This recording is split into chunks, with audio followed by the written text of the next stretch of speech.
Patreon. Hey, patrons. What the fuck is up? Ooh, that was great. We're doing swearing today. I'm so excited. I'm gonna put in the notes because there's something I want to remember to add. I was thinking about when I was watching that history of swearing on the F word, and they didn't say something I thought they were gonna say. So I'm gonna put this here at the end That's fun. here. I'll save it. I won't even go there until I can see that later. All I'm writing as a note to myself is Scott says fuck a lot. Okay, great. I like that. Um,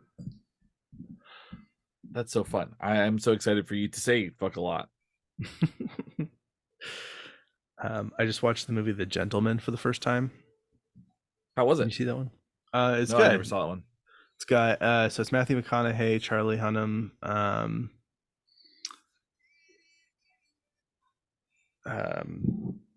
Hugh Grant. Interesting. It's directed by Guy Ritchie.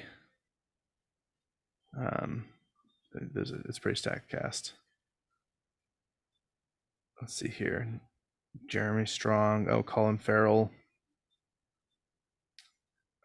Henry Golding.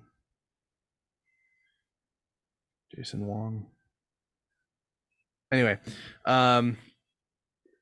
there is this one character in the movie whose name is is spelled Phuc. Nice. Yeah, and they're from I think Japan, so his name is Fook. Uh, But and so there's this many back and forth where they're like, his name is Fuck, like fuck, like, and they're like, but with a ph, and they're like, is it supposed to be like fuck? And they're like, no, it's just fuck. That's pretty good. That's so great. Uh, I love that. yeah, could not put that on a license plate in the United States. Mm-mm. Sort of like that one. Somebody got the I oh, love go ahead. tofu. Yeah, Yeah, Tiffany. that's exactly Yeah, what I was gonna say. The I love yeah, tofu, yeah. which is hilarious. Yeah, that's such a good one. Did I? There was a super funny. I listened to Penn Jillette's podcast, and he had a really funny joke on there. I can't remember if I told you. He was like, "What's the difference between what's the difference between a garbanzo bean and a chickpea?" I What's told you that? this joke. Oh, um, I would never pay to have a garbanzo bean on my chest.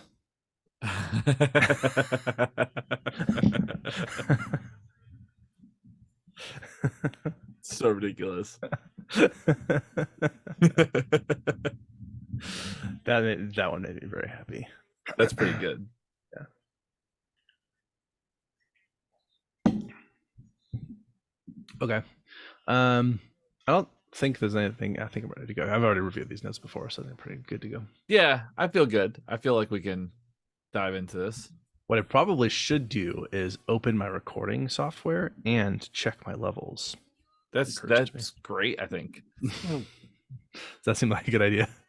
Seems like a good first step for Perfect. what we're doing today. Great. Have you seen that recent phenomenon where like a bunch of hardcore bands are playing in like weird venues? Like, No. and when I say venues, I mean places that are not venues. So like it started with this band in I forget where they were, but they played a show inside of Denny's. Oh. Like Sounds like during something we would've operating done. hours. Like not like they closed the Denny's and then they had the show there. Like it was during operating hours, so there's people having breakfast there during it. Wild. So yeah, so like so now the phrase that's like you hear a lot of like hardcore kids say is like what the fuck is up, Denny's? Because that's what the guy says before they start their set. It's like, what the fuck is up, Denny's? And then they go crazy. But they've been doing like I've seen a couple times where like there was like a library that was doing like live music, and one of their shows was like a hardcore show. And then somebody was playing in a like a 7-Eleven. Okay. Like they set up all their equipment in the back of a 7-Eleven like during operating hours. And then I saw one recently where it's just like some like band set up in the lobby of a Subway and was just playing while somebody was ordering a sandwich or trying to order a sandwich. And what I'm saying is I like this phenomenon of like this like these videos coming up of like hardcore bands playing in places where they're not supposed to be. It's Yeah. really wonderful. I heard about this. Oh, damn it. It's not letting me use my AirPods as my device for listening to this episode. It doesn't really matter all that much, but it just means I can't check my levels. Hold on 1 second. There's this TikTok challenge putting a bucket on someone's head in a store, and why am I hearing music? I don't know. I've been hearing music the whole time. I just thought it was like something in your background. No, it's the fucking cable again, I bet. I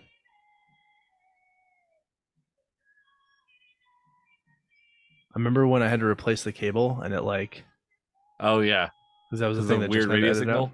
Yeah. I was like, do I have music playing on my computer somewhere? And I guess it is possible. I'm gonna try closing some things. I'm pretty sure it's just the cable though. Yeah, I think that's what was going on before, right? Yeah. I just closed one entire browser. Fuck. Stupid. Okay, hold on. Oh, I'm gonna check my level at least, and then I'm gonna try changing my Yeah, no worries. cable. Cool. My level sounds good at least. So that's great. All right, well, I'm gonna definitely tell me if that happens because I like I can't. Okay, hear it I wasn't through sure. my I just kind of went. I was like, okay. I was like, it's fine. Yeah, no, it's pretty hard for Justin to I think deal with. So 1 sec. All right.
Okay.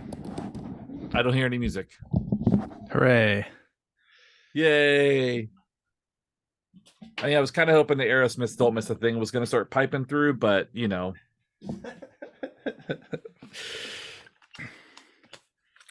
Or 1 week by Bare Naked Ladies. It's been 1 week since you're Testing things.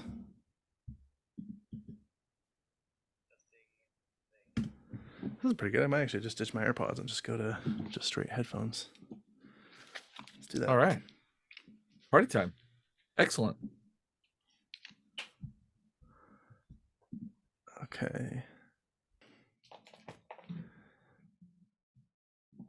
Oh, now I'm not hearing you. Uh-oh.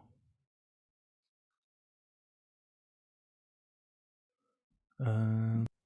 Oh. Oh. We're professionals. Okay.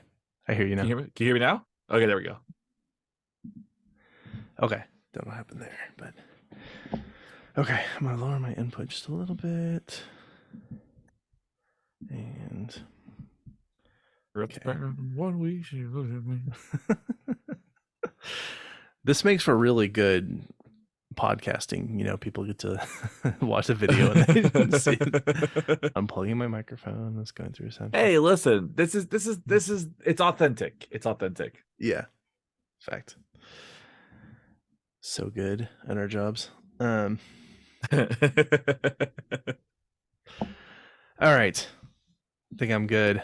Man, I forgot Let's how do good it. the audio is from these headphones is like so good. I forget that sometimes.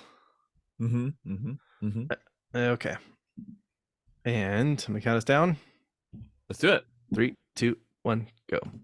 Welcome to Why We Do What We Do. I am your foul mouth host, Abraham. And I'm your sailor mouth host, Shane. Hot damn. So today, welcome to our podcast. We are a psychology podcast, and we talk about the things that humans do and animals do and plants do and just the things that do. And today we have a very fun topic, one that is one we've been wanting to talk about for a while. And I think I've actually thought that we had talked about in the past, and it turns out we hadn't, but I've been looking forward to it. And one thing I do want to say is that if you've been listening to us recently, thanks for sticking with us. Yeah. That we're gonna pivot hardcore, move from the very heavy direction we had been going, and do something light and fun today. And if you're joining us for the first time, you're in for a treat. I think this is gonna be fun and light and whimsical. Whimsical is a word for it. I like that. I like that word for it. Yeah, no, I think this is I think this is a topic that everybody does, or at least most people do. Yeah. And we're going to talk about that because it's just sometimes fun to curse a little bit. So today's episode is about swearing. Indeed. I was going to make a joke that the Mormons don't do it, and then I was going to try and make another joke about how I'm not talking about sex. I think that's I think that for our Mormon demographic, I think they're going to be really stoked about that. Yeah, and that is something that they do, incidentally, as part of the other jokes. So that one might have about Mormons or Catholics, maybe. I don't know where all the stereotypes are with those things, but anyway, if you It's ever evolving. if you like what you hear today and you have not already done so, please consider subscribing, leaving a rating and review, joining us on Patreon, picking up some merch, telling a friend about us, or inventing a new swear word that is why we do what we do, or some derivative of those initials or whatever. And that is a way to support us. But I'll talk more about those at the end of this discussion.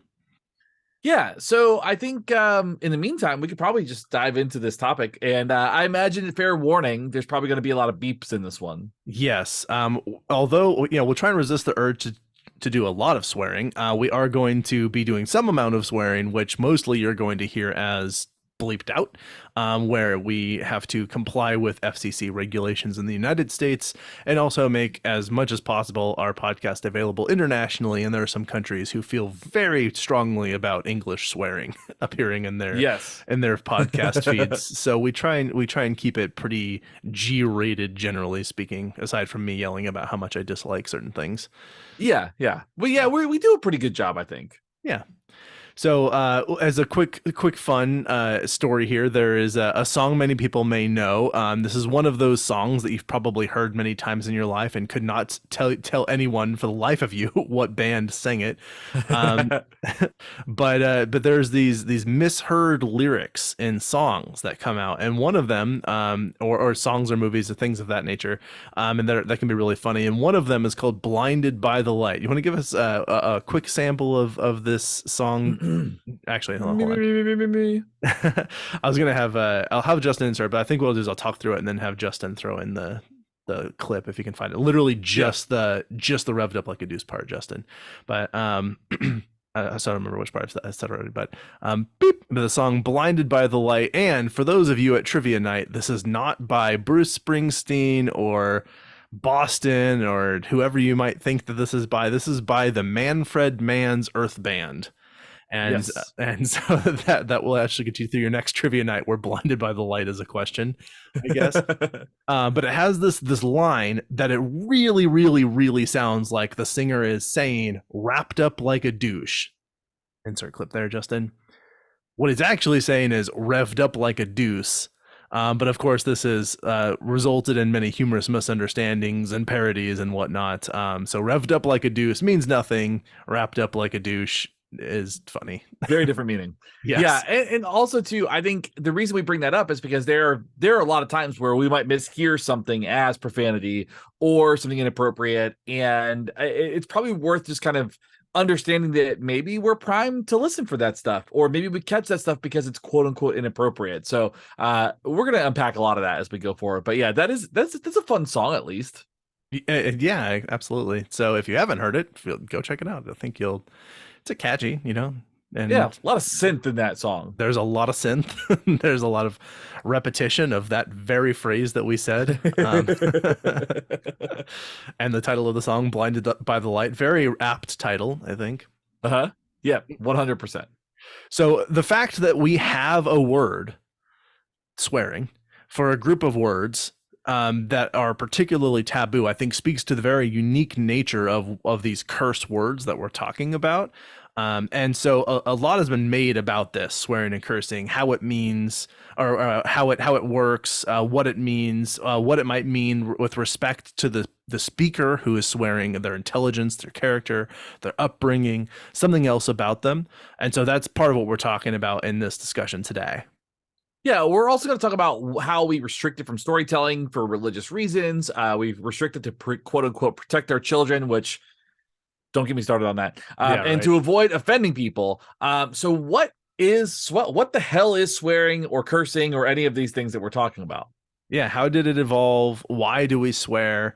How can these words have so much meaning? And why are we so damn offended by these swear words? I think we're starting to reach the threshold at which I think we have to even bleep those ones immediately. Yeah. So I think this is going to go further, and we'll end up talking about things like censorship and what that means, and some of the history around this stuff. But I'm really excited to kind of dive into this because I don't know about you, but I swear a lot, Yeah. Yeah, and I've done it for a long time. you wouldn't know it by listening to the podcast, and you probably wouldn't know it if you like met us at our jobs. At least not me. I'm not sure if you get to swear a lot at your No, work. I think it depends on the context. In trainings, yes, I can swear, but if I'm working with a 7-year-old, not so much. Fair enough, yeah. But if you were to just meet us out and about at a bar or shopping or doing anything else, you probably are going to hear what sounds like the stereotypical sailor come out. Huh? Yeah. I believe you and I probably use like the standard F word a lot in the context of describing food that we like and music that we love. Fuck yeah. Um, Now another fun thing, a bit in here that I want to throw in, and this probably sounds like a stream of consciousness amount of nonsense right now at this moment, and how we've been going through this. But I do think what's fun about this, and why I wanted to talk about this topic, is that these are really weird. Like it's a kind of a weird thing. It's a weird thing that we have words that have this really specific nature, that there's something that we're not supposed to say, that there's like a group of them. We have a name, several names for what that group of words is, and also how that came to be and how it's changed over time. There are definitely words now that seem that 150 years ago would have been considered mild at worst in terms of Yeah. in terms of how severe they are, whether they would need to be censored, whether they were considered inappropriate, and have shifted a lot. And then other countries that are English speaking countries, words that mean things, and obviously other languages as well, but just thinking about from the language we're using currently, if we were to go to another country and say something that seems very innocuous to us, or like a very mild swear, might be much more impactful over there. Yeah. But there's this fun bit that George Carlin, he was this really great, he was a skeptic, he was a comedian, he had some really great bits, but this one that he does talking about colloquial terms for swearing, and we'll go ahead and put that right here. Let's go ahead and listen to that, and then I'll just download it at the same time. Let's see here. That works for me. 240 minutes, George Carlin states a lot about colloquial terms for cursing. YouTube, George Carlin, colloquial terms. Clay was not prepared for this.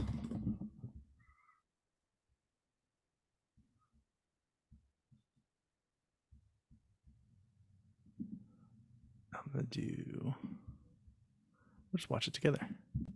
I love it. I'm assuming it's one of these. It's probably not the 7. I wonder if it's the 7 dirty words. That is linked below. Yeah. Let's do there are only words.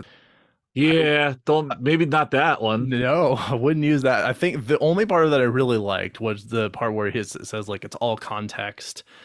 And like I don't feel like listing every racial and homophobic slur you can think of sounds like the right way to go. God, did she put in the actual thing? Intro audio idea starting at 2:40 minutes. George Carlin, a lot of colloquial words. I don't know where the link is. I'm wondering if it's the 7 dirty words. But there is Oh yeah, it is the 7 dirty words. Okay. All right, let's check that one then. Oh, ads. Hey, I was just going for a drive, which is wild because up until that's the trouble with it. She said it was like at 2:40. Words, man. I'm trying to decide what to call. Yeah, I wonder if this is. What are these? I don't. I mean, that's 240 from the link that she posted. I didn't actually follow that link. Let's just do that so that because I'm gonna have to do some sifting. 240.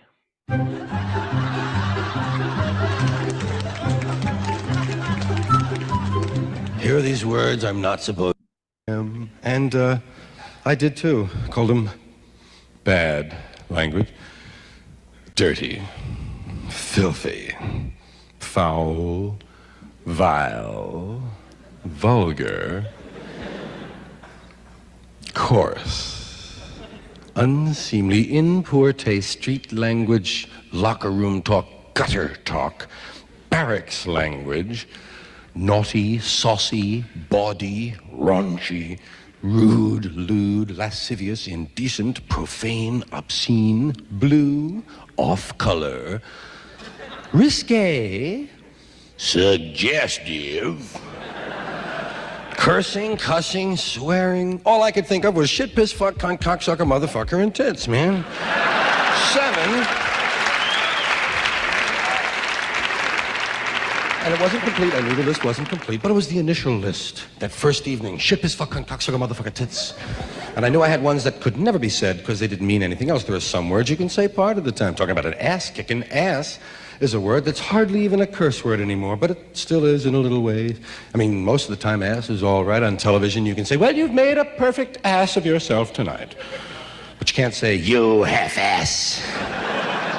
Only perfect asses allowed. I think I get the gist. Yeah. All right. Cool.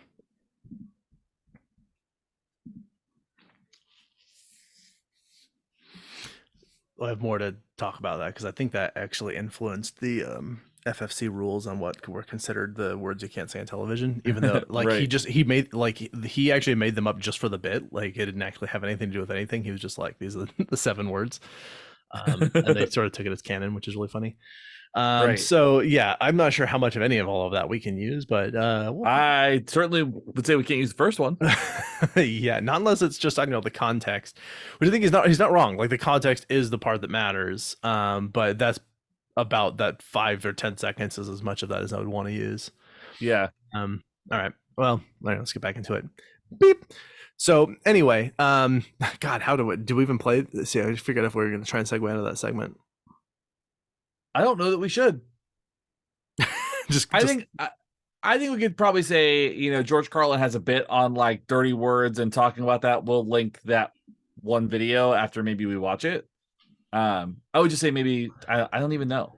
I don't even know if we should mention George Carlin at this point in time. Yeah, that's fair. All right, we'll probably just leave that whole thing out then. Okay. Yeah. All right, skip all of George Carlin things.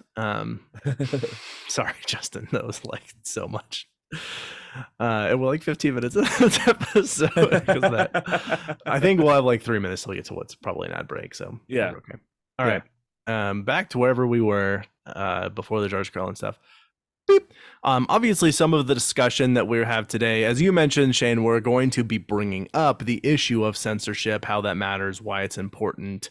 And it's intrinsically linked to this idea of offensive content. Of course, censorship can include things generally beyond just the language that's used, but in many things, if you think of an album, albums are often labeled with, like a musical album or song, or labeled with the explicit if it contains these, certain offensive or what might be considered offensive content.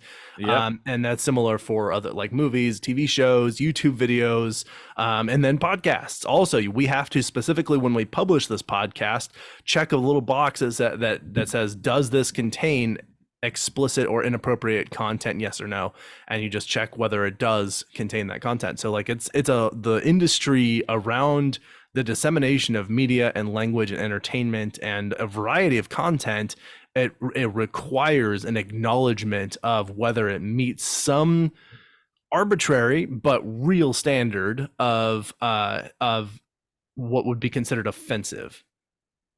Yeah, and as we kind of go forward, you'll find that what is offensive is totally subjective.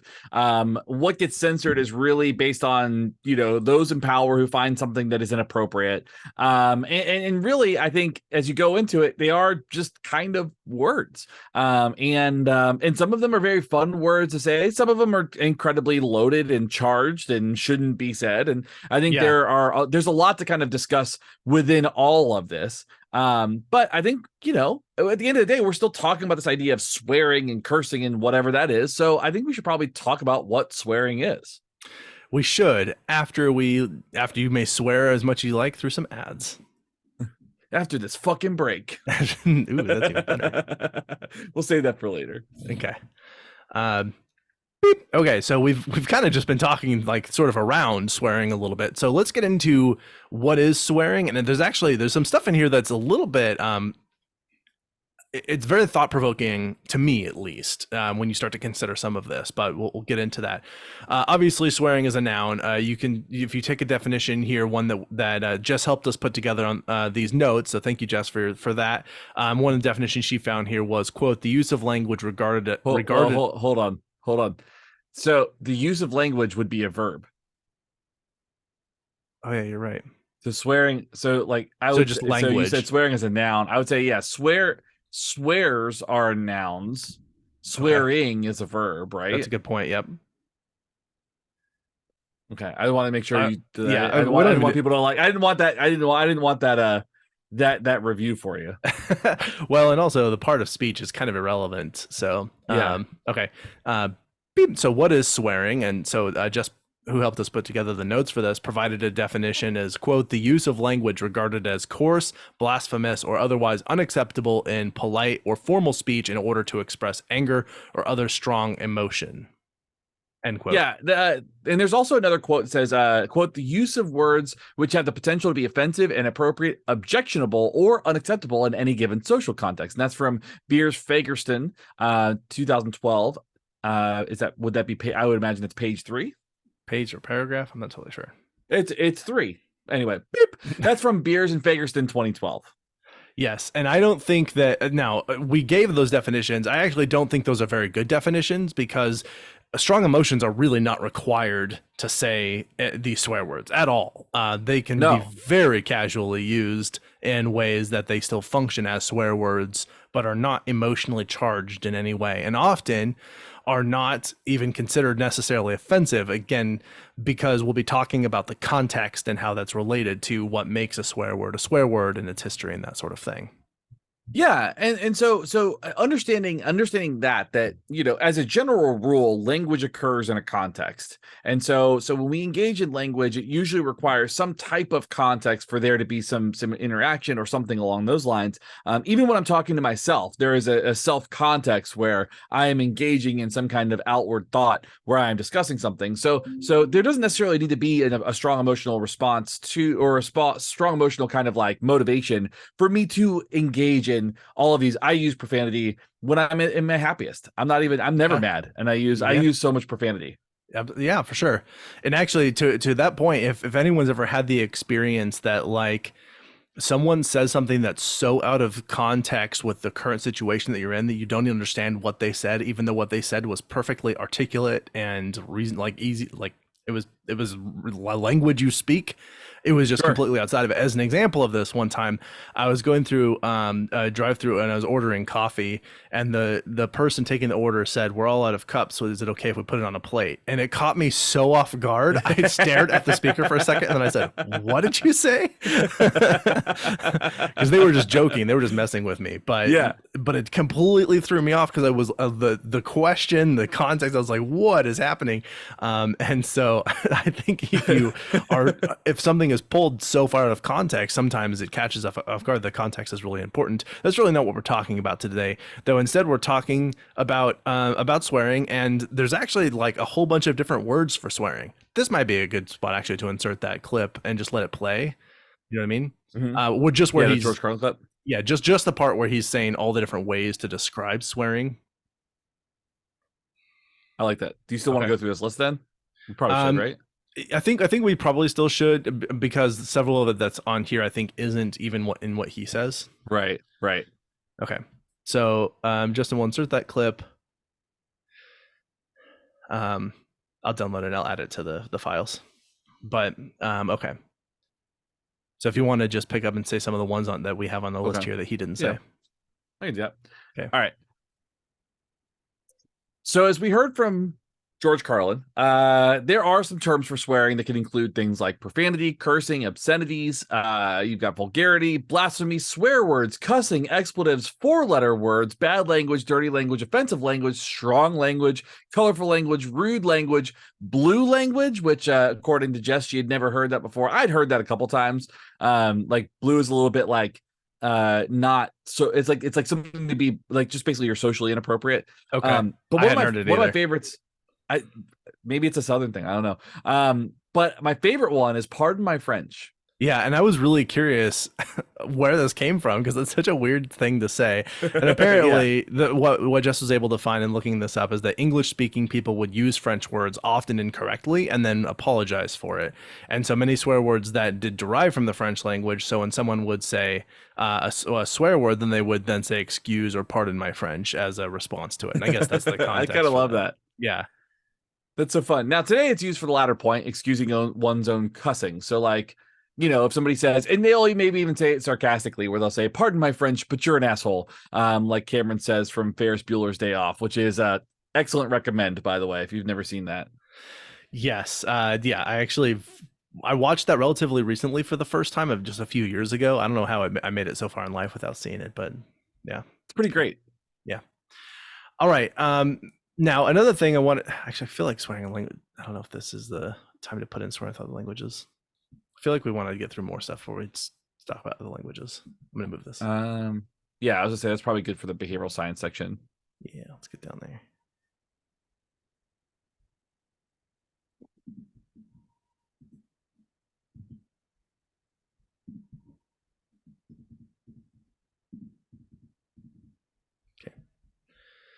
Okay.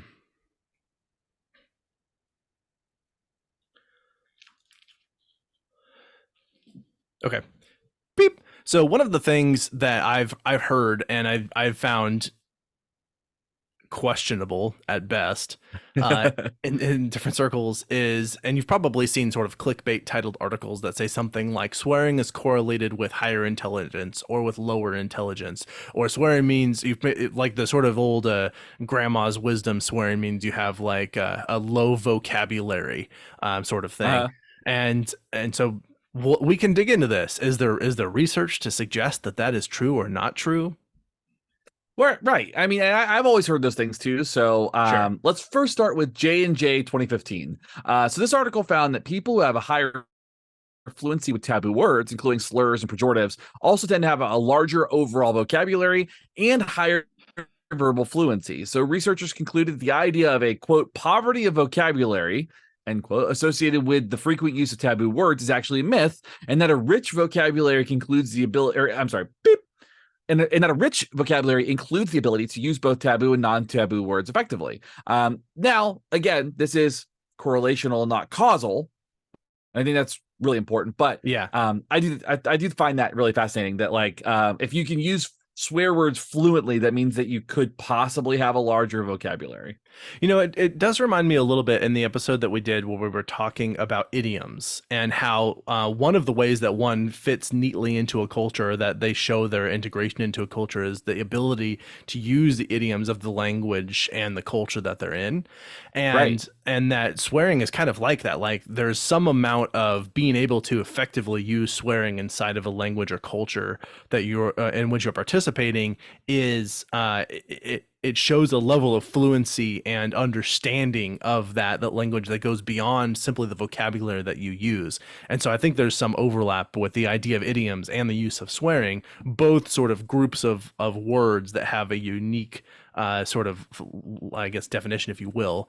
But yeah, so moving on, we have Randall Eggert, who teaches a class called Bad Words and Taboo Terms, surveyed his students on what they considered to be the absolute worst words. And in 2015, the results were the N word, the C word, and the F word. Not fuck, but the highly offensive term referring to a gay person. And Right. you know what I'm talking about, right? Yep. I think people can glean that meaning. So and so now this is, you know, I think it's one of those things where it's super interesting to like survey your students to be like, what do you think is the worst? I'd like to see more studies on that. Now Eggert also states that racial and other So now Eggert also states that racial and other slurs are the strongest swear words in English as of now. And this compared to the early 19th century, where religious-based profanities would be considered worse, like when people would say hell or Jesus or anything like that. So now it's all the racial slurs that are the real problem. Yeah, it's actually really interesting. And there's other documentation of this, that if you were to go back, and this is what I was mentioning in the intro, if you were to go back 150 years ago, someone saying damn or God or Jesus Christ in an expletive fashion was even like, and as I said, damn in particular, was considered significantly more important and impactful than saying fuck. You might see someone who's religious say fuck and it didn't matter that much, but if they said damn, there was like, whoa, put on the brakes. Like, we have reached, this is too intense now.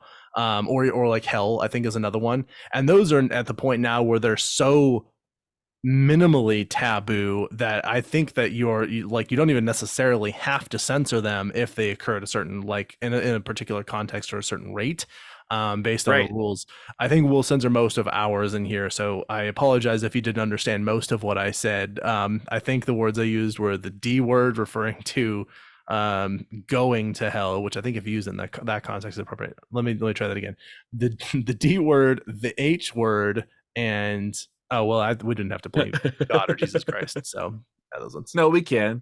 The G word and the J word. That's right, the JC word. The JC man. Yeah. All right, so let's get the George Carlin one. Yeah. All right. So comedian Jim Jeffries actually spoke on normalizing the C word, at least in the United States, and specifically referring to a cultural difference around the C word and where that might be used pretty, like I would say pretty liberally in some countries. Like you might go to England or you might go to Australia and you're going to hear the C word quite often, but in the United States, you're not going to hear that quite as much. Now, in an interview, Jim Jeffries actually talks about how Netflix asked him not to say the C word for the first 15 minutes of his specials. And he explained that they didn't want people to stop watching the first 15 minutes because of how they calculate ratings. People, typically will check out the first 15 minutes and maybe move on. They didn't want people leaving the episode the first 15 minutes. And they actually, during his live events, they would have a light that would signal when he could say the C word again, which is not super 15 minutes. Yeah. Because it would be 15 minutes. After 15 minutes, the light would come on and now he could say the C word again. And a quote by Jim Jeffries and his use of the C word, he says, quote, "I don't think I'm actually that offensive. As the years have gone by, I certainly haven't gotten more offensive. The comics around me have. Yes, I still say cunt a lot, but that means nothing in America." That means nothing in America? Okay, well, whatever. beep, but that means nothing in America. In a show I've just recorded, I basically call myself the Rosa Parks of cunt, because when I came out here 7 years ago, it was banned in comedy clubs. It was the one word you could not say. About 5 years ago, that ban was lifted, and I feel I am somewhat responsible for that. I have brought America that word. End quote. We'll have to I mean, obviously bleep all of those. yeah, good for him. Yeah. All right. So I think that now is the time to probably talk about censorship, since you've heard so many beeps from us anyway. We also like to call the section "The FCC Won't Let Me Be." And if you're familiar with what in the United States, the FCC is the Federal Communications. I think it's supposed to be commission. That's really funny Okay. that that's on there twice, though. All right. Yeah, commission. Okay. All right. The Federal Communications. All right. So the FCC is the Federal Communications Commission, and they're typically responsible for setting up rules and guidelines for publicly shared information and speech. So you'll see them oversee kind of television and radio and stuff like that. Yeah, they regulate it, and they'll also slap fines on people for violating it. Yeah, right. Which is an interesting thing about podcasts, because podcasts, like, we, for certain things, we have to follow FCC rules and guidelines, right? Like sharing clips, sharing content and copyright information, and those kind of fall under copyright laws. But for the most part, podcasts aren't really regulated by the FCC as much as the other things are, which is why we can say whatever we want here. And do. In the early 2000s, several radio stations were fined. And again, as I said, the FCC can slap people with fines as a way to try and regulate the dissemination of what they consider vulgar or inappropriate content. And so several of these radio stations were fined by the FCC for playing an unedited version of the Real Slim Shady, a song by a rapper well known as Eminem, or Marshall Mathers, if you will. And the lyrics included... She didn't add any of them. She didn't add any of them. No, they did. Will Smith don't got to cuss in his raps to sell records while I do, so beep him and beep you too. Yeah. Okay. Yeah, that's what it is for sure. Okay. Perfect. Okay, so beep. So the lyrics included, Will Smith don't got to cuss in his raps to sell records while I do, so fuck him and fuck you too. End quote. Mm-hmm. The 4-minute, 44-second song contained the obscenity for intercourse 5 times, as well as other graphic references to sex. And this is from the Washington Post reported on this. It's pretty amazing, like, when you listen to Eminem, like, how much of his stuff was on the radio and how much of it wasn't super edited. Yeah. And it's funny too, because of how much it depicts, even when if it's not swearing, talks a lot about violent crime and like death and hurting people and stuff. And all right, they're cool with that though. That's fine. Yeah, I mean, and honestly, like, I love Eminem. I think his stuff is great. So, like, it's one of those things where it's like, yeah, there's a couple where you're like, oh, I don't know how that got on the radio. Like, my English teacher wanted to flunk me in junior high. Thanks a lot. Next semester, I'll be 35. I smacked him in the face with an eraser, chased him with a stapler, and stapled his nuts to a stack of papers. And also, there's again more lyrics. Quote, and that's the message we deliver to little kids and expect them not to know what a woman's clitoris is. End quote. Mm-hmm. And then there's also this one. You can sit me here next to Britney Spears. Shit, Christina Aguilera better switch me chairs so I can sit next to Carson Daly and Fred Durst and hear him argue over who she gave head to first. Little bitch put me on blast on MTV. Yeah, he's cute, but I think he's married to Kim. Hee. Also, the fact that I remembered the actual flow of that is astounding to me. I was just thinking about the fact as we were reading through this that I'm like, someone who's like a huge Eminem fan is absolutely like turning this off for us butchering the delivery of this. Yes, we are not rappers. I do not do this. Nope, not part of my profession. Yeah, and I wasn't going to attempt to try and do it because I feel like that would have been worse than me just talking through it. Maybe I'm wrong. Maybe talking through it was worse, but I apologize to any Marshall Mathers fans that I offended in my delivery. It is kind of fun though to take lyrics that are like sung or rapped and then say them as if you are speaking formally about them. Like I do think, I think that's fun no matter what kind of genre you pick. I've heard people do that with Cradle of Filth lyrics. That's pretty fun. Yeah. Oh yeah. That's hilarious. Like you could do that with, like, if you did that with Cannibal Corpse lyrics, like you'd be like, you're like, if you say it with like an old Victorian accent, it sounds not maybe quite as poetic as people think it would. Why don't you all go listen to some ads for the next Eminem album or maybe Cardi B, and we'll be right back. Okay, so we've been talking about Eminem lyrics, and these were like 2 decades ago that this whole controversy was like coming out, right? It's been a long time since that was a thing. So Yeah. you fast forward 2 decades to 2020, and now we have WAP, the song that came out a few years back now, Uh-huh. which for those of you indoctrinated and not indoctrinated stands for wet ass pussy. This is by Cardi B featuring Megan Thee Stallion.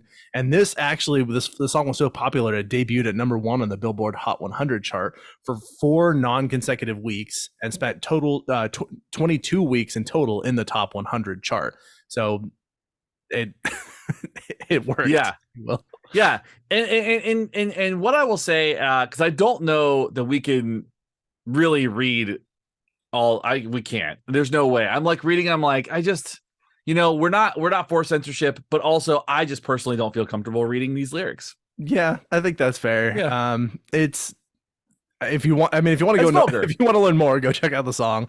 Yeah, And that's a that's fun not song. Yeah, honestly, not at all to disparage the song. I think No. I was actually pretty stoked that something like that was getting as much attention as it was, and even though it's not really my speed in terms of like music genres that I tend to listen to, like I could certainly appreciate what they were doing with it, and so I have no qualms at all with the song, but I think for the purpose of our audience, it's best that we not try and recreate it in any way. I will say, so the last line that Jess included, so it also Jess made notes, put these in here so you can see them, delete them if you want to. But I do appreciate the line, he got a beard while I'm trying to wet it. I let him taste it, now he diabetic. Yes. Like and the thing is like this song is so fun.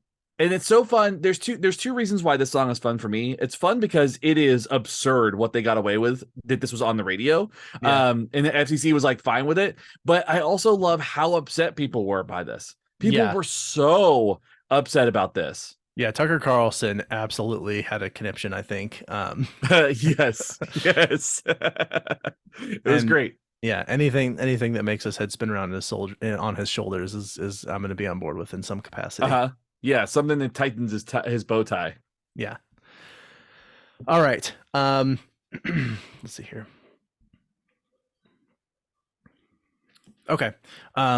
Beep. So we call our show Why We Do What We Do, and that is largely in part because what we were always frequently trying to talk about is understanding from a psychological perspective why we engage in the practices, cultural or otherwise, of the things that we do, and sometimes that's like the weird things that we're like, what is going on there, and sometimes it's the normal things, but we can sort of take a deep dive on it and maybe reveal something you didn't think about. And swearing, I think, falls into that category pretty neatly. So why do we do swearing? Right. So Stapleton 2010 identified our functions of swearing into the following categories. 1, expressing emotion, either positive or negative. 2, creating humor and or verbal emphasis. 3, social and group bonding. And 4, constructing and displaying identity. So I think, from a perspective of just kind of understanding what people might stand to gain out of that, or like what purposes this language might be used, I think these make sense contextually. Like, Sure. If I'm trying to be funny, I might, like, if I'm doing a talk and I'm trying to be funny, I might drop in a swear word and see how people respond to it. Like, if I'm noticing that a group of people around me are consistently using swear, like in curse words and profanity and stuff like that, I'm more likely to use it because it's like, oh, they speak my language. If I'm noticing that people are not using those words, I will probably not use them in that context quite as often. Yeah, well-timed swear can certainly really punctuate your sentence. It can really make people laugh or take, grab their attention, however it's being used. So it certainly can have a very important function in speech. Baruch, I think is how I'm going to say that, and colleagues in 2017 argued that swearing has positive benefits. They argue that it has positive benefits such as stress relief and enriching communication and enriching or enhancing socialization. And so there's some other functions they believe that it serves. Furthermore, some researchers believe that we swear in upsetting or frustrating situations as a release, sort of like when a baby cries or something like that, or other emotional outbursts we might have. So, for example, using a swear word when you stub your toe, or when someone cuts you off in traffic, or something of that nature, it gives us a expression of that sort of emotion that we're feeling.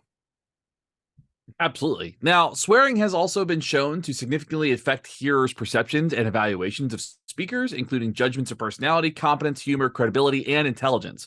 And there are a lot of studies on this. There's Johnson and Lewis 2010, Johnson 2012, DeFrank and Calba in 2019. And there's a lot to kind of unpack within this, right? You've got this idea of what we might describe as contextually appropriate. When is it contextually appropriate to use profanity? When is it not? Like, are there contexts where profanity is allowed, but maybe it's not commonly used? I mean, there's a lot to kind of really undo within that, and this idea of kind of code switching. If I am working as a professor and working at a university and I'm sharing feedback with a student, I'm not likely to use profanity in that context because it wouldn't be contextually appropriate to be like, that paper fucking sucked, right? Like, so that there wouldn't, and not that I would say that and I would never give that feedback, but if in that context, it wouldn't make any sense to say that. But there's no rewards in that. There's no cues that would say that it would be okay. And so you kind of code switch, right? So I leave my professor job and I go hang out with my friends, and now I'm cursing like a sailor and sounding like my vocabulary is low. Yeah, I've gotten very, very good at code switching very rapidly and being like pretty sensitive to my current sort of audience, and my ability to not swear as needed. Although if it does depend on like if I'm really stressed out or like in a very like highly dynamic, fast paced situation, I'm a little less good at my filter, but I can turn it on and off as needed pretty well. I love it. Yeah. No, so both of these we have very similar concept with slight nuances. So the contextual appropriateness is concerned with the appropriate use of language given a social or cultural context, and then that code switching piece, or maybe just you could think of it as turning on and off your filter, involves the intentional use of different language or language varieties within a single language interaction. And actually, one thing that I've certainly found is and we sort of talked about this a moment ago, but a swear, a curse here and there can actually be totally appropriate and work very well depending on the context and your audience. It might be a really good idea to drop like, ass or something in the middle of, if that's the one thing that you say that's a swear, that could land really well. Or I mean, it can have a very strong impact in the way that you want it to. Absolutely. So that begs the question, is that why we code switch? Do we code switch because, the environment, it makes it so that we say certain things because it makes sense? Do we code switch because maybe if I'm in front of my new boss, like I'm not going to try to get myself in trouble, like, and they may perceive us differently? There's a lot of reasons why we might code switch or use more contextually appropriate language. And I think it's important to understand that both of those things do require contextual clues, right? So this context is going to be appropriate. This circumstance, this system, this engagement that I'm engaging in right now, that is going to require me to code switch in this moment. Like if I go to present to a group of teachers, I'm going to change the way that I describe some of those, the behavior analytic concepts I might talk about. I'm like, oh, in a technical classroom, here's how I talk about this. In a group of teachers, this is how I talk about this. Context, code switching, selecting intentional language in those spaces. It's really a fascinating phenomenon. It is, yeah. And so that it does beg the question, I think, for those of us who are interested in the people who have written a lot about language, and one of the people that we like to reference in here because of what we do and how we were trained, and also someone who had a lot to say about language is B.F. Skinner, who and so you could say, what did Skinner say? WDSS. And he wrote a whole book published in 1957 called Verbal Behavior, and he discussed that swearing may be reinforced differently than other forms of verbal behavior, and specifically that it could be considered a generalized operant. Is this coming from him, or do you think? I don't know. I think it sounds like, I don't know if it's a direct quote. No. So I'm not gonna do this as a quote. Okay. I wonder if I can find it really quick.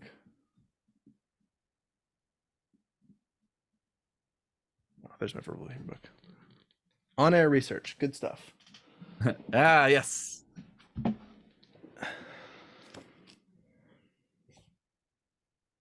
Cursing. early on.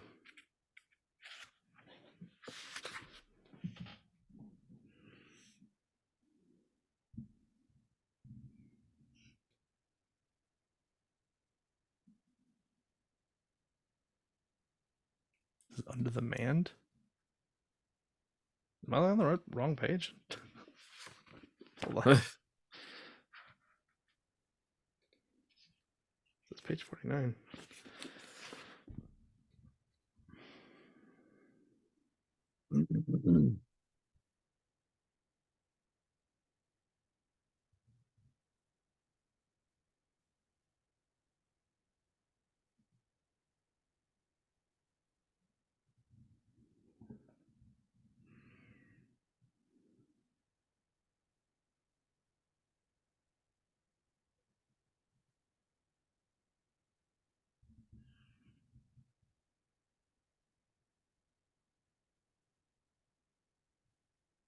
That book was so dense, I don't even remember reading about profanity.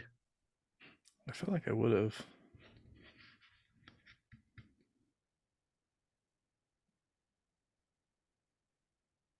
This is definitely not on this page. I don't know where this is supposed to be a reference, but it is not here. I've read this whole thing. I mean, it does sort of it kind of alludes to it a little bit, and it says something like as part of a mand. He's talking about please, and he says like, see here, the form may is associated with mands in many ways. You may go as permission, as contrasted with you can go.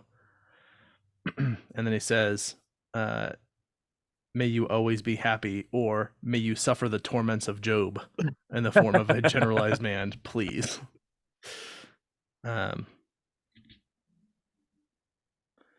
That's pretty great. Yeah. So like that one. Okay, so here's this part that I had highlighted, but all I wrote was the number 19 next to it. I don't know what that means. Wishing frequently takes the man form and must be classified as a magical wand if the consequence specified has never actually occurred as the result of similar verbal behavior. Speaker may specify some reinforcing state of affairs either for himself, oh, to be in England now that April's there, or for others, happy birthday. Oh, and cursing, here it is. The man specifies punishing circumstances. The curse is more clearly a mand when it enjoins the listener to arrange his own punishment. Oh, go jump in the lake. Is something more explicit as the modus operandi than bad luck to you. Oh, go jump in a lake. That is quite the curse. I mean, it works. It's like kick rocks or pound dirt, you know? Yeah. Okay. I think I'm going to include this. I'm going to quote it really quick. All right. That was so much nonsense. Whatever. Sorry, I just read a page and reread it. I don't know. This is bad podcasting. That's fine. Beep. So Skinner has a take on this. This is kind of fun. He this is for the very behavior analytic nerds out there who like to go like down the rabbit hole of old literature. And so in verbal behavior, he has this discussion in the chapter on manding. So if you want to look this up, it's on page 49. He says, quote, in cursing, the mand specifies punishing circumstances. The curse is more clearly a mand when it enjoins the listener to arrange his own punishment. Oh, go jump in the lake is somewhat more explicit as to the modus operandi than bad luck to you, end quote. So I guess you could sort of talk about it in that way. I think essentially the gist of what I'm getting from this and what I would probably elaborate on, if there's anything to elaborate on this, is simply to say that it serves different purposes in how you use it, and that those purposes are going to be unique to the situation in which those words are being employed. Yeah, absolutely. So another thing to consider within this too is this idea that swearing could be considered what's called a generalized operant, which means that particular swear, that behavior, that response, whatever it is, can conduct a whole bunch of rewards as a result of it. It works in a lot of different contexts.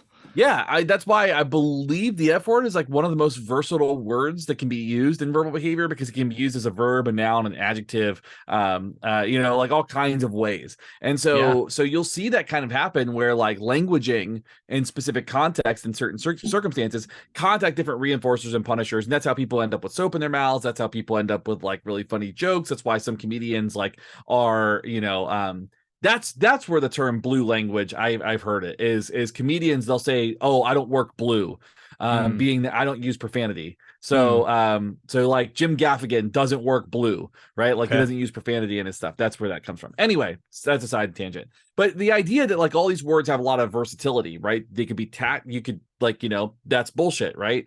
That could be attacked. And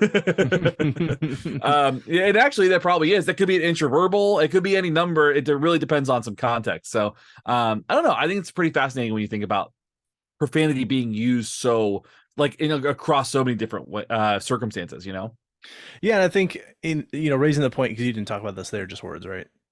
Yeah, I didn't get to that point. Yeah. Okay.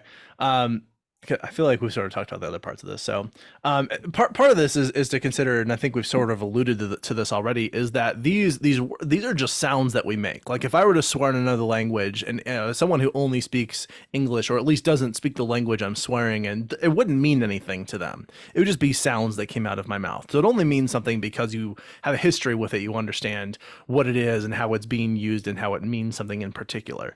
So we have to think about our own intentions, our own behavior here, and whether we're doing it to specifically hurt someone, whether we're trying to get a joke out of it and that sort of thing, because it can be used very hurtfully. And actually, as we talked about earlier, most of the swear words, or the what we might consider inappropriate language, that is considered the most inappropriate among people who are sort of the next generation of adults and leaders in the country, has to do with the kind of put downs and slurs and racist language that has that it goes after marginalized groups. It talks about it's ways to degrade people for simply being who they are, as opposed to saying something that just has a history of being considered taboo when it doesn't actually apply to hurt anyone specifically. The words like, I specifically have a rule for myself to never say the N-word. And as far as I know in my life, I've never said that word, because I don't want that to be a part of my vernacular, because I don't want to accidentally hurt anybody, or intentionally hurt anybody for that matter. And so I try and be really careful of it. And I've shifted a lot of my language, or specifically avoided other words, to again, avoid trying, like, it's punching down, to go after marginalized groups is punching down. And it's just like, it's kind of a jackass thing to do, first of all. And it's just like, it's not funny. It doesn't help anybody. It doesn't really do anything other than make you look like a dick and hurt other people. Right. So like, I feel like those are sort of how I go about, and understanding that even though generally speaking, we swear a lot, the swearing that we do employs these, what I would consider neutral swears, in the sense that they aren't intended to cause a specific group of people harm. I'm not calling out somebody or calling them names or using some slur. I'm instead using words that have no reference to anything. They're just considered taboo historically. Well, and I think I'm glad that you brought up like kind of the intent piece, because that comes up a lot. And that I think is worth kind of unpacking within the space of like the reason somebody does it versus what the word is itself, right? So like, what do they get out of it versus what does it look like? And as you start looking at kind of like swear words, they can be adjectives to describe things. They can be parts of questions. They can be parts of descriptors. They can do all those things. But one of the more interesting things is how people respond to those words really depends on their own learning history with that. Sure. Like you and I have like you brought up the N-word. I'm never going to say that. Like that's not going to be in my vernacular either. But that's also very specific to my own learning history, where, like that was never a word that was okay to use growing up. And so like that was helpful. But for somebody who that word is fairly normalized, who grows up maybe in a racist household where that word is like, like Ron DeSantis and all those folks, that word is probably just like, that's like, the sprinkle on the Christmas cookies, so and the thing about that is, is understanding that part is contextual, but that's contextual in learning history related. That's prior learning history related that really shapes up how we respond to these things. Yeah, and we actually have a lot more to say about some of the swearing in terms of swearing other languages, swearing in gender, and some other interesting tidbits. So, swear, here's a good opportunity to swear because, capitalism, ads. Ads. Or maybe we should use your better one, listen to some fucking ads. I mean, I think we might have some time because it looks like we probably have one more ad break. Okay. All right. Where was I? I covered that big bullet point where it just basically says, in thinking about the function, I just reworded a lot of it. Perfect. Great. Love that. Okay. Now there is an interesting aspect of this that a lot of people have pointed out, and that is what? Actually, I want to touch on something really quick.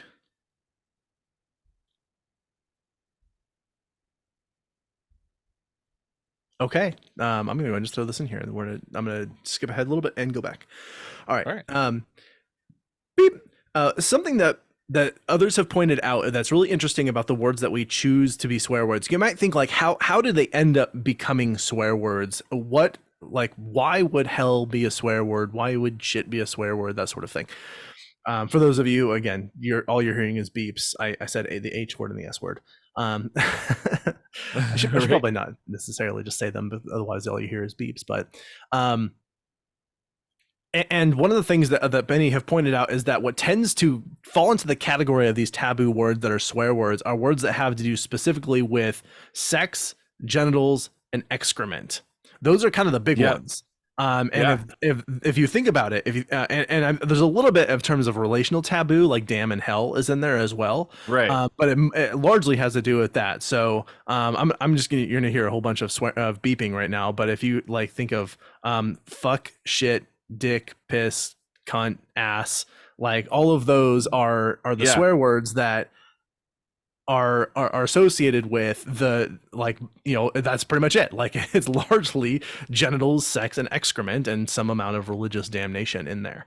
And so if you think about it in that term, then it's kind of interesting that if you replace that word with a word that means virtually the same thing in that context. So if I say what the fudge, I'm simply replacing the word with another word, but I'm not actually talking about sex in that context when I was saying what the fuck. But I replace it with what the fudge, and I'm using it exactly the same way. Or if you say what the heck, then I'm talking about I'm simply replacing the word. Heck is actually a synonym for hell. Right. But I say heck instead, and that's considered okay. And I think that's one of those examples that points out why the arbitrariness of these words is kind of interesting. You think about how they've shifted over time and what they've become. And it's like the fact that hell got selected as the word that was taboo, not necessarily intentionally, just kind of it eventually morphed into that. That sort of thing, versus heck could have been the word that was more taboo, but for some reason we decided that even though we use them completely interchangeably, one of them is considered more taboo than the other, and they have the exact same function, just we decided one of them was going to be a swear word. Well, and that's that's like Thor said it best in Ragnarok, all words are made up. Yeah. I think you're thinking of Endgame, I think is where he said that. He said, he does say it in Endgame. You're right. Yeah. He doesn't say it in Ragnarok. He does say it in Endgame because he says it to the Guardians. Yep. So now and just guys an example of this in real time. The term MILF, if you're not familiar with that, comes from the movie American Pie, which did not age well. We'll say that. Yeah. There's so many things in that movie that you're like, oh, that's not good. But the use of this phrase has become pretty common in the United States, and there are several spin-offs like GILF and DILF and all that. But we're able to shorten this phrase. We're able to say this out loud and essentially get away with saying the profanity without actually saying the profanity. And it's something that you're going to see kind of happen time and time again. I mean, on the other side of things, "Let's go, Brandon" is just a replacement for saying something that was, first of all, I'm going to say, don't be a coward, just say it. The second I've had the exact same thought. Yeah. Yeah. It's like, oh, you're not being cheeky, or you sound silly. You sound like a silly person. You're a silly goose. Go play in the pond. I've even seen someone who had a "Let's go Brendan" and "Fuck Joe Biden" on their car stickers. I'm like, what is the actual point of that? Right. And that's what I'm saying, because you can say "Let's go Brandon" on TV, but you can't say "Fuck Joe Biden" on TV. So here we Yeah. are, you know. And I think that's important. That's important to know, because you're saying the same thing. You're saying the exact same thing. Right. But you're just kind of making it cutesy. So language is really fun for that. It is. Another thing I would like to say, and this is something that in talking about censorship, because I don't think we have a whole lot more on that. Well, we have a little bit, but in talking about censorship, it occurred to me that if you're one thing, if you're someone who swears a lot and you're in a crowd that swears a lot and you don't really have to or ever even try to do a lot of filtering, you've probably had the experience of well, let me start with this. Beep. Oh, I know what I want to say. Okay. Beep. You've probably had the experience that it just starts to feel when you swear like it's very normal. It has very low impact. It's just kind of part of your vernacular, right? Just something you say. And that's fine. Like, I'm no judgment there whatsoever. And so what I've actually had the thought about is that I like that swearing can be very impactful. It can land in a really important way. And so I've tried to really check myself, because I get really irritated at censorship a lot of the time. And I think there's a lot to unpack inside of censorship. And I think it is very silly and very arbitrary and very frustrating. But what censorship does do is that, because it blocks us from using those swear words as often and to the extent that we would otherwise use them, it allows them to maintain their power. So I think the people who are hardcore censoring are really doing a good job ensuring that those words stay powerful, so that we can use them in impactful ways. So if you are on the side of people who are trying to enforce swearing, I do have to say thank you for allowing us to maintain the power of those words so that they can land in an impactful way, because I would fear that otherwise they would just get overused to the point that they wouldn't even be swear words anymore, and nobody would care if you used them, and people would just stop using them because they didn't matter, or they would just use them so colloquially that they wouldn't matter. And instead we have those people working hard out there to ensure that they do matter. And so thank you for your diligence on that. There is so much research on what happens when you tell people not to do things. Yeah. It is astounding that's like a thing. It's like, every time you tell me not to do things, I want to do that thing more. The minute I tell you don't think of the blue elephant, immediately you think of the blue elephant, because that's how language works. And so, yes, please continue to make it legal. I mean, that's what happens when they in certain places where they'll completely decriminalize drugs. Like, there's very rarely a drug problem in those spaces. I mean, there are still drug problems, but not nearly to the extent that you find in places where it's highly outlawed. So why do you think prohibition didn't work? Well, and particularly the United States is a very, they're very big on don't tell me not to do something, because gonna do it. Yeah. We are the most oppositional people on the planet. Yeah. We also, there's some interesting stuff in thinking about, as I've mentioned, there's a lot of swearing in other languages. A recent study by Lev Avi and McKay in 2022 suggests that swear words across different unrelated languages actually do share some common phonetic properties, which might speak to part of how some words end up getting selected. Apparently, swear words are less likely to contain the consonant sounds that are l, w, and y, or L, R, W, and Y, respectively, but are more likely to contain consonant sounds p, t, and k, and they tend to be short and punchy. And that probably is, a lot of swear words are 4-letter words, and this is part of why they're called 4-letter. Describing something as a 4-letter word is to say it is a swear word. Even if it's not a 4-letter word, it's become a euphemism for like, that is now a swear word, sort of thing. And I think part of that is because, and part of how they got selected is because they're so fast and punchy and contain those words, or those sounds in them. So there's probably an interesting way of parsing out like how words may have gotten selected for that. No, absolutely. And I think it's kind of fun to explore that. Now, there's nothing better than like a short, punchy, like great, quick word that's like really effective and has like a bunch of hard consonant sounds. Right. Feels good, man. Like feels trust. Good. Trust. Oh, fucking love trust. Now, when it comes to studies on gender and swearing, they found, Stapleton 2003 found that women who swear are perceived more negatively than men who swear, which is just gross. Yeah, come on. Like, come on. But DeFrank and Calba in 2019, returning to that article, they state that profanity leads to, and this is a direct quote, profanity leads to poorer impression ratings independent of the speaker's gender, end quote. So at least there's equity there. Yeah, I guess. So have we as a culture to accept more fluid gender norms, or are these data just 16 years apart and showing us different results? Hard to say. It's hard to say. It's hard to say. There is, of course, there is the idea that swearing means you're stupid. I think we kind of already tackled this in talking about the relative vocabulary, and that people who swear actually tend to have a correlationally higher vocabulary. Not always, but that is a thing that is something that is observed. I don't understand how would it actually make any sense that swearing indicates in any way your level of intelligence.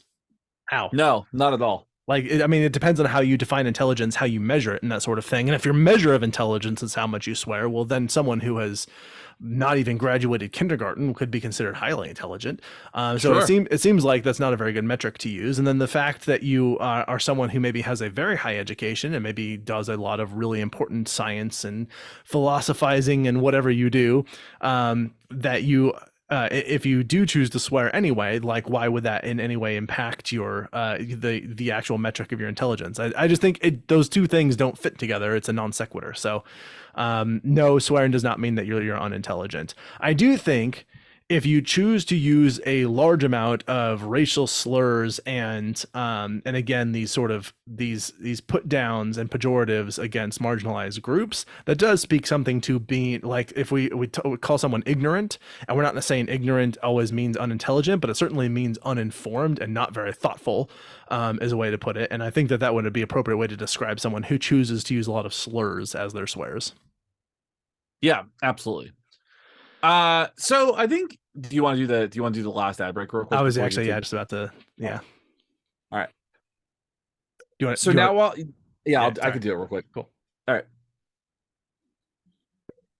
Well, so before we get into this last little bit, we've got some additional fun things. Nick Cage is going to make an appearance in this episode, so that's always fun. But until that happens, go listen to some fucking ads. Okay, let's wrap up with some interesting tidbits, and we're going to pour one out for Nick Cage. You can watch him talk about the F word and other fun swear words in a short Netflix series called The History of Swear Words. I've watched a little bit of this. It's very entertaining. They're not very long. They have a lot of celebrity cameos on there if you're interested in looking at that. Apparently, fuck is America's most commonly used swear word. This is the F word, with 11.62 uses for every 1,000 posts on Twitter. It's possible that's been replaced with the N word now that Elon Musk has taken over Twitter. That might be a thing. So, and then probably I think the N word, it occurs 1,000 times for every 1,000 posts on Truth Social too. Yeah, that sounds accurate. Yeah. Now with 48 curse words per 1,000 tweets, residents of Georgia use the most profanities of any U.S. state, with Minnesota being 15 per 1,000 tweets, swearing the least. So Georgia swears the most, Minnesota swears the least. Good job, Also, yeah, there you go, Georgia. Love Georgia. Also, Atlanta uses 56 curse words per 1,000 tweets, making Atlanta America's sweariest city, while Minneapolis, Minnesota, use 17 per 1,000 tweets. So they swear the least. So Minneapolis is the least sweary. Atlanta is the most sweary. Maybe Justin can insert some claps. Good job, guys. Good job on your swearing. And good job, Minneapolis, for helping keep the impact there. Keep it real. Yeah, keep it real. And also thank you for cheese curds. Indeed. And plastic orange things that you call cheese. And the replacements. The Yeah. replacements are from Minnesota. So Okay, there you go. With 15 states using shit more than any other swear word, it is the most uniquely popular of the profanity. So Interesting. Some fun bit of information there. There's something also we'd like to talk about called a minced oath. And this is a type of euphemism based on a profanity or blasphemy that has been altered to remove the objectionable characteristics of the original expression, or polite versions of expletives. We kind of talked about this earlier where there's the oh fudge, right? There's also gosh instead of God, darn instead of damn, friggin' instead of fuck, and Christ on a cracker instead of Jesus Christ, which I feel like is way more offensive. Yeah. Some of them are so like they're so cringy that they feel like they're more offensive than the swear they're meant to replace. Yeah. Yeah. Absolutely. Christ on a cracker. It just feels like that is so, especially because like he is a cracker. Cracker on a cracker, blasphemy. I was thinking more so he's a cracker because his body is the bread that you eat. Oh, I see. I get what you're saying. Okay. But it all works. You're right.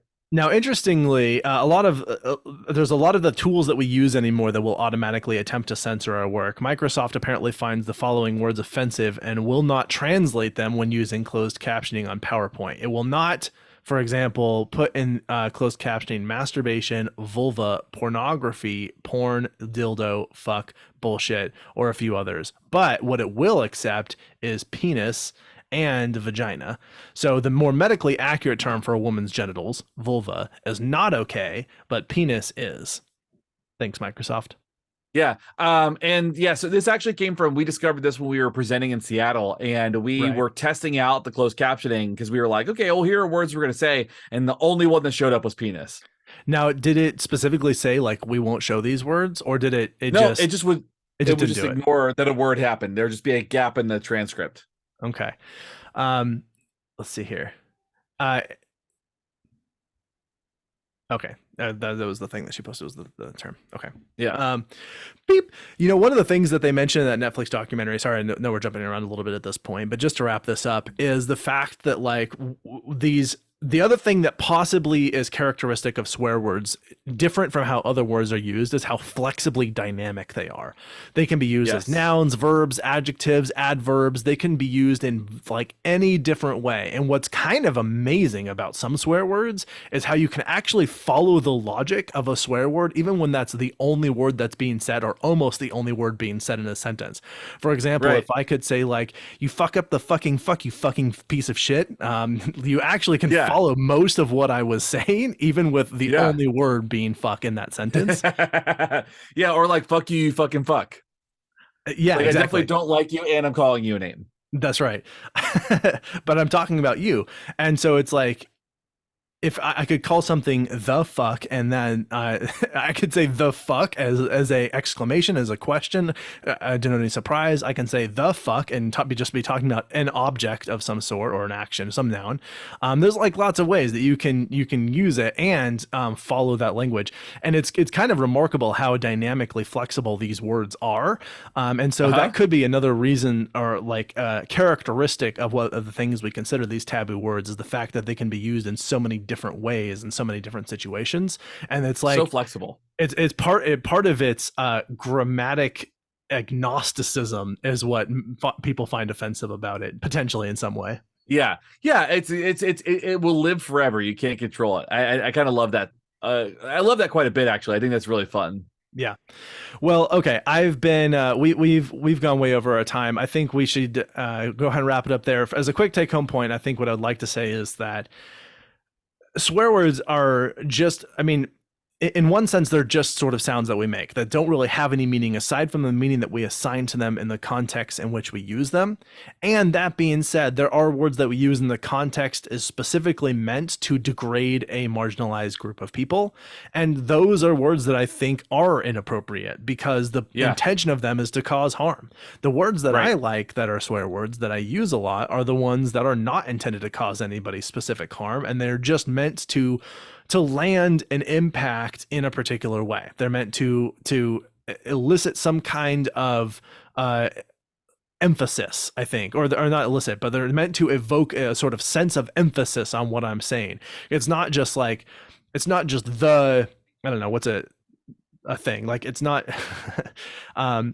it's just not a problem, it's a fucking problem. And so like that makes it different from just a problem, right? Like I'm Does trying that to make that an autoclitic? I think it does in some sentences, not always. But it certainly could function that way. Yeah. And so that's more verbal behavior nerdiness for those of you not they're like, what do you mean autoclitic?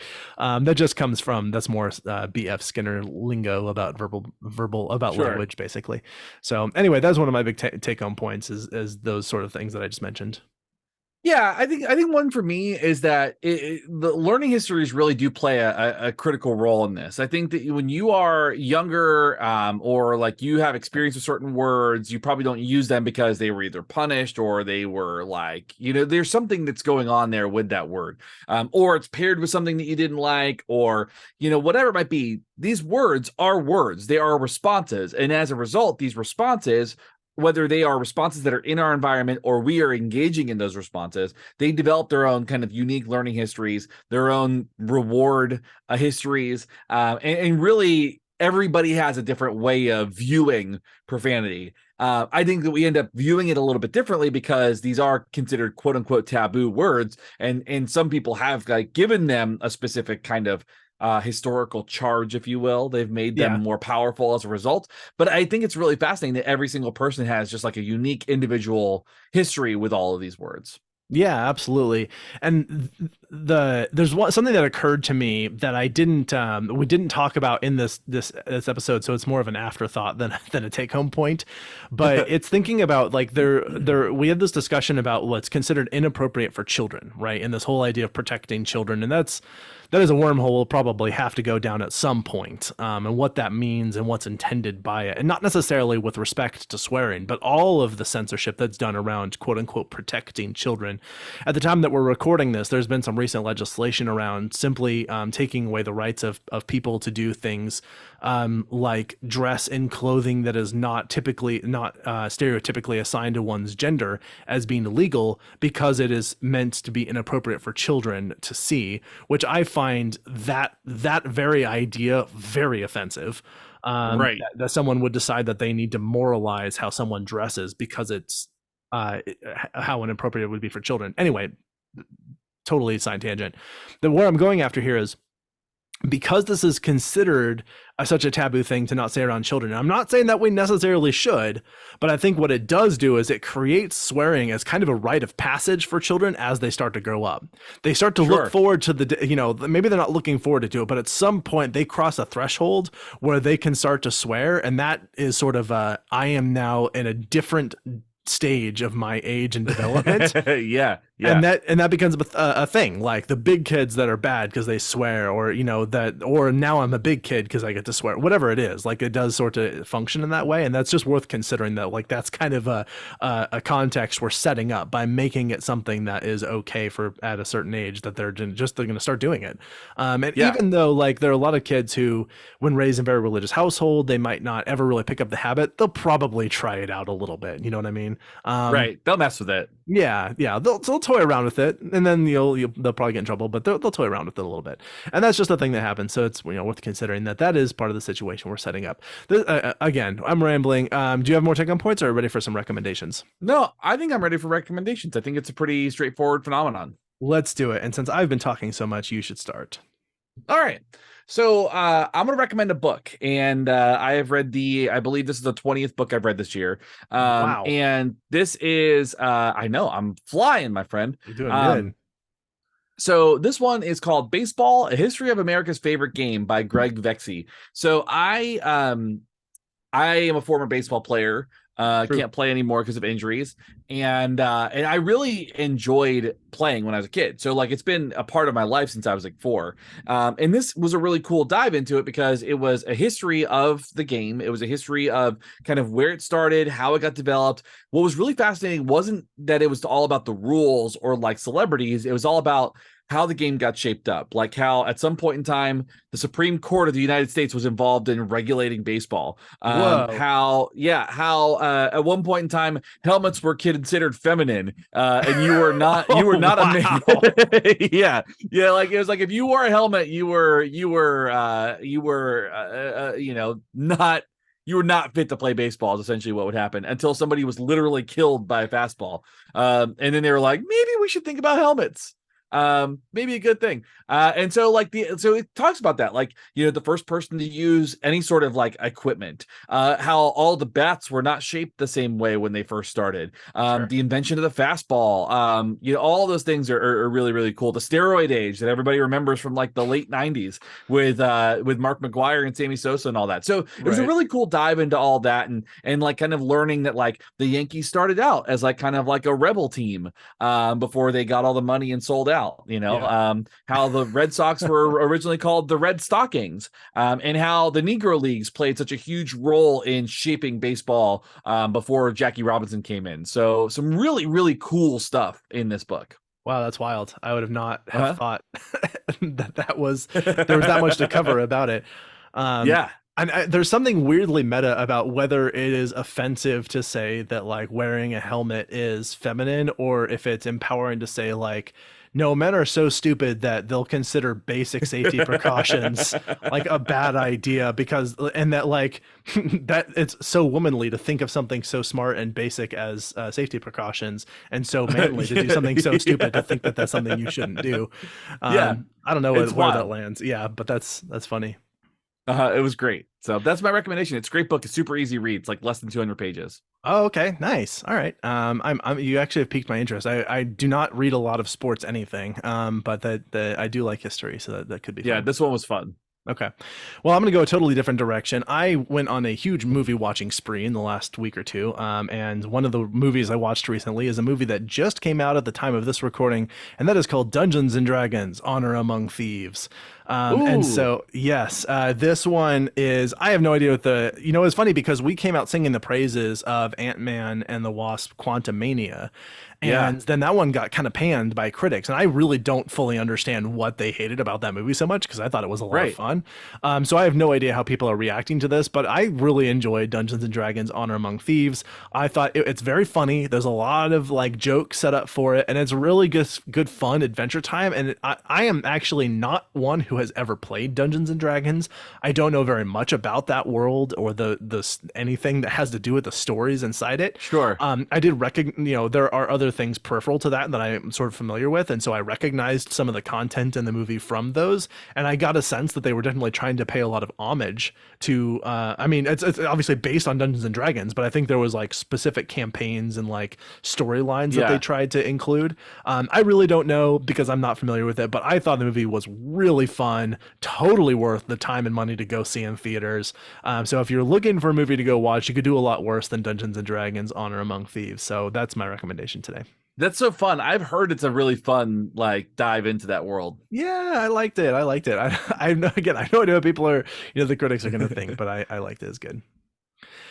All right. Well, I think that's all that we have to say about swearing for today. Definitely would like to hear everyone's thoughts on swearing, what we got wrong, what we got right. If you like to swear, what your favorite swears are, or points you'd like to include, pass those along, and we will share them in a future listener mail or something of that nature. You can tell us your thoughts on this by reaching out to us on social media. You can email us directly at info@wwd.wwdpodcast.com. You can also, as I said, join us on Patreon. There we have a Discord place where we can discuss among all the people who support us on Patreon, and that is a wonderful group of people that I would like to thank for continuing to be a wonderful group of people. That includes Mike. I have them, so we have a new person, and I have them a little bit out of order, so I'm just going to read them straight from the Patreon page. That includes Mike M, Megan, Layla, Mike T, Justin, Kim, Joshua, the Daily BA, Brad, Stephanie, Kelly, and Olivia. Thank you all for joining us on Patreon. We appreciate you so much. Love y'all. Also, huge thank you to my team. Thank you, Jess, for putting together the notes on this episode. Thank you to Selena and Justin, and I'm doing this very poorly. Beep. Thank you to Selena and Justin. Of course, thank you to Shane for recording with me today. Thank you. As always, thank you all for listening. As I said, you can pick up some merch at our merch store, find out more about our episodes by going to our website. And then I think that's all that I have. Am I missing anything or anything you'd like to add? No, I think that covers it. I think that feels pretty good. Perfect. All right. Well, then this is Abraham. And this is Shane. We're out. See ya. Ooh, that went long. Oh my goodness. I know. I mean, there's going to be a bunch edited out of that, but yeah, there's a lot in there. I think wokeism is, we'll have to be careful with wokeism because that might be long too. Okay. Unless you think we should just do two shorter episodes. I don't know. I mean, we could play it by ear. Yeah, I'm good with that. You still good to record that one? Yeah, Cool. I'm going to run to the restroom really quick, and then I'm gonna do the same thing. Should we end the? We don't want our patrons seeing us pee, right? or hearing it or thinking Or about hearing it. Yeah, that's probably a good call. We should probably call that So, there. So, all right, bye, patrons. Thank you. patrons. Talk to you later. Where is my stop recording button?